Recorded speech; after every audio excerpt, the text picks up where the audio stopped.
ආයුබෝවන් මිත්‍රවරුනි. හිතට ගන්නම ඕන කතාවක්. Walk for Peace. සාමපා ගමන වෙනුවෙන් ලංකාවේ තබන සටහන නැවතිලා අහන්න. සමස්ත ඇමරිකාවේ විතරක් නෙවෙයි ලෝකයේම අවධානය දිනාගත් Walk for Peace සාමපා ගමන ලෝකවාසීන්ගේ නෙතට කඳුලක් ගේන්න තරම් ප්‍රබල වුණේ ඇයි? සෝෂල් මීඩියා වල මේ පාගමනේ වීඩියෝ සහ ෆොටෝස් දැඩි ආකර්ෂණයක් දිනාගත්තේ ඇයි? මේ සාමපා ගමනට එකතු වුණු ආලෝක සුනකයා මේ වන විටත් ලෝකේ ජනප්‍රියතම සුනකයා බවට පත්වලා අවසන්. මේ සාමපා ගමනට බෞද්ධ භික්ෂුන් වහන්සේලා 29 කිලෝමීටර් 3700ක තරම් අධික දුරක් ඇමරිකාවේ ගමන් කරනවා. බටහිර ලෝකයේම සාමය වෙනුවෙන් අවදි කරන උදාර බෞද්ධ චාරිකාවක්. තායිලන්තය, වියට්නාමය, ලාओස්සේ යන රටවල් නියෝජනය කරන සාමීන් වහන්සේලා මේ උදාර ගමනට එකතු වෙනවා. මේ ගමන ආරම්භ කරන්නේ ඇමරිකාවේ ටෙක්සාස් වල විපස්සනා භාවනා මධ්‍යස්ථානයෙන් 2025 ඔක්තෝබර් 26 වෙනිදා. ගමනාන්තය ඇමරිකාවේ වොෂින්ටන් DC 2026 පෙබරවාරි මැදදී ගමන අවසන් වීමට නියමිතයි. නිශ්චිත දිනයක් සඳහන් වෙන්නේ නැහැ. බුදුදහමේ මෛත්‍රී සහගත පණිවිඩය බෙදා හරිමින් දිනකට සැතපුම් 20ක් පමණ, එහෙම නැත්නම් කිලෝමීටර් 32ක් පමණ මේ සාමීන් වහන්සේලා දැඩි අධිෂ්ඨානයෙන් මේ සාමචාරිකාවේ යෙදෙනවා. ලෝකයේ පවතින යුද වාතාවරණය හමුවේ අවිහිංසාව සහ සහජීවනය පිළිබඳව ලෝකයේම අවධානය දිනා ගැනීමට මේ නිර්මල පාගමන දැනටම සමත් වෙලා. ඇමරිකාව වගේ රටක මේ වගේ පාගමනක් මෙතරම් ජනප්‍රිය වීම හිතාගන්නත් අමාරුයි. වෙනත් ආගම් වලින් මම මේ සටහන තියෙන මොහොත වෙනකොට කිසිම විරෝධතාවයක් එල්ල වෙලා නැහැ. පුච්චලයන් කිහිප දෙනෙක්ගෙන් හැර ලැබෙන්නේ ප්‍රසාදය සහ ගෞරවය පමණයි. විශේෂයෙන් වෙනත් ආගම් දිහා සැකයෙන් බලන ටෙක්සාස් වැනි ප්‍රදේශවල අන්තගාමී ජනතාව පවා මේ පාගමනට සිය ගෞරවය එකතු කිරීම විස්මයජනක කාරණාවක්. හැම තැනම මග දෙපසට ඇමරිකානුවන් එකතු වෙලා ආශිර්වාද ගන්නවා, දන් දෙනවා, නවාතැන් දෙන්න ඉදිරිපත් වෙනවා. පල්ලියෙන් විවාහ වෙලා එළියට එන යුවළවල් පවා ස්වාමීන් වහන්සේලා ළඟට ඇවිත් ආශිර්වාද ගන්නවා. ස්වාමීන් වහන්සේලාගේ සෞඛ්‍ය තත්ත්වය සොයා බලනවා, ඖෂධ ලබා දෙනවා.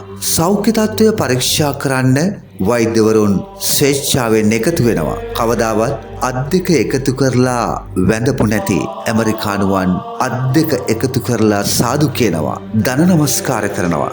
නොසිතූ දෙයක් සිදු වෙමින් පවතිනවා. මොකක්ද මේකට හේතුව? මේක වැඩසටහනක් තමයි.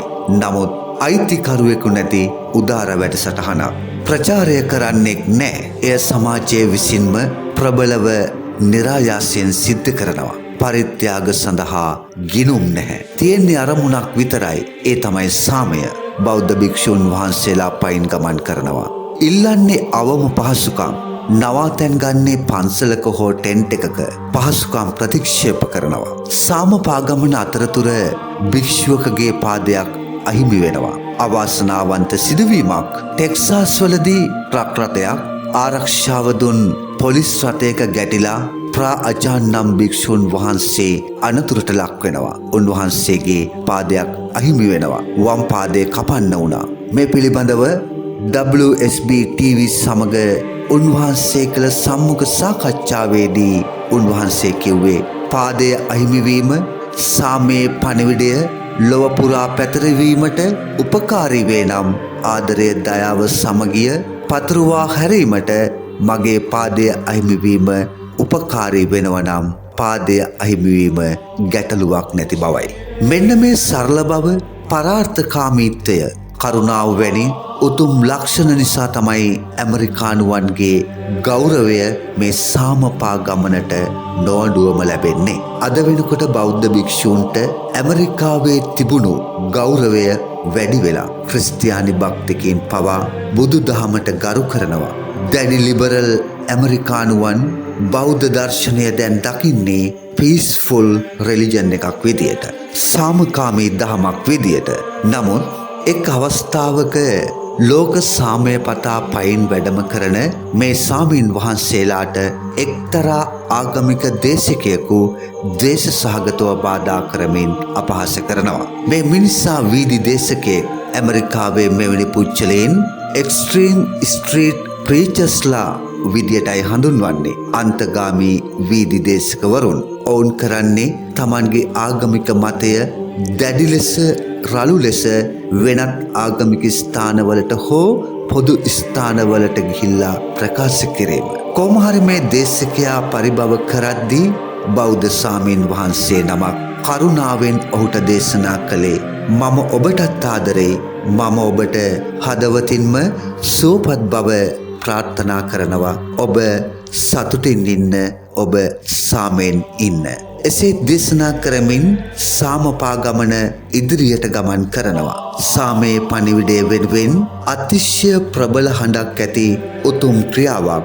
ලොව ප්‍රබලම රාජ්‍යයේ මිනිසුන් ඇමරිකානුවන් දහස් ගණන් සාමපා ගමනට ආශිර්වාද කරනවා. ඉතින් අපේ රට ගැන මම කියන්න යන්නේ නැහැ. නමුත් බයක් තියෙනවා, බයක් දැනෙනවා. අපේ සමහර ස්වාමීන් වහන්සේලා හැසිරෙන විදිය ඇමරිකානුවන් දැනගත්තම, ලෝකයා දැනගත්තම බුදුදහමට ඔය තියෙන ගෞරවය නැතිවෙයිද කියලා. මේ භික්ෂූන් වහන්සේලා හොයන්නේ, ඉල්ලන්නේ, වපුරන්නේ සාමය. අපේ රටේ සාමය වෙනුවට ෂෝ එක, සමානාත්මතාවය වෙනුවට ભેදය.